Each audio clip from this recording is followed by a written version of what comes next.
সকলকে স্বাগত জানিয়ে আমি ভিডিও শুরু করছি। আজকে আমি ঘরোয়াভাবে আলু দিয়ে ডিমের ঝোল রান্না করব। তার জন্য কি লাগবে বলে দিই।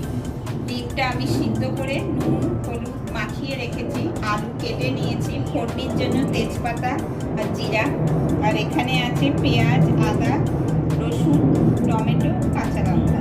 আর এখানে গরম মশলাটা আমি একটু এলাচ, দারচিনি, লবঙ্গ একটু খোলাতে গরম করে নিয়েছি, আর নুন, চিনি, হলুদ। আমি কড়াইটা বসিয়ে দিয়েছি, তেল দিয়ে দিয়েছি। এখন আমি একটু পেঁয়াজটা ভেজে নেব।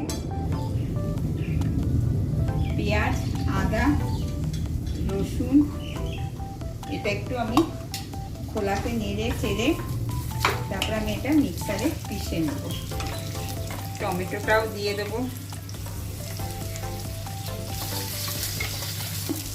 এটা আমার সবগুলো ভাজা হয়ে গেছে, এখন এটাকে আমি নামিয়ে নেব। আমার গরম হয়ে গেছে, এখন আমি ডিমগুলো ভেজে নেব। ডিমটা ভাজা হয়ে গেছে, ডিমটা এখন আমি বাটিতে তুলে নিচ্ছি। এখন ওই কড়াইটাতেই আমি আর একটু তেল দিয়ে দিলাম, দিয়ে এখন ফোড়নিটা দিয়ে দেবো। আমি জিরা ফোড়নি দিলাম, তেজপাতা, আর এখন এই যে পেঁয়াজগুলো কুচো করে কেটে রেখেছি এই পেঁয়াজগুলো দিয়ে দেবো।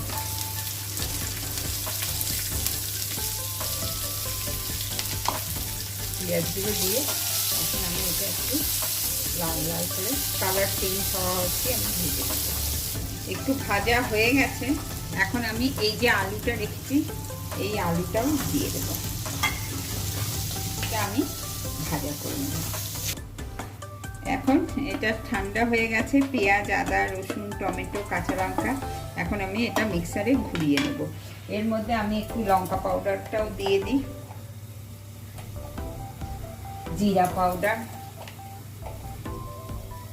আর ধনে পাউডারটা, ব্যাস এখন আমি এগুলো মিক্সারে পিষে নেব।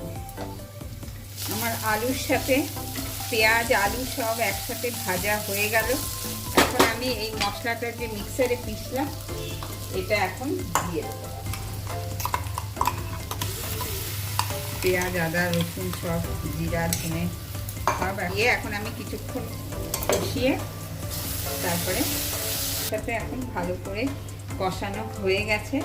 এখন আমি এই জলটা ঢেলে দেব পরিমাণ মতো।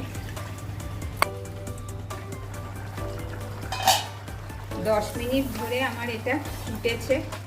এখন আলুটাও আমার সিদ্ধ হয়ে গেছে। এখন এর মধ্যে আমি একটু চিনি দিয়ে দিই, আর এখানে গরম মশলাটা আমি কুটে রেখেছি, গরম মশলাটা ছড়িয়ে দিলাম, আর ডিমগুলো যে ভেজে রেখেছি ডিমগুলো এখন আমি দিয়ে দেব। এখন 2 মিনিট আমি ঢেকে তারপরে দেখাচ্ছি, তাহলেই আমার হয়ে যাবে ডিমের ঝোল।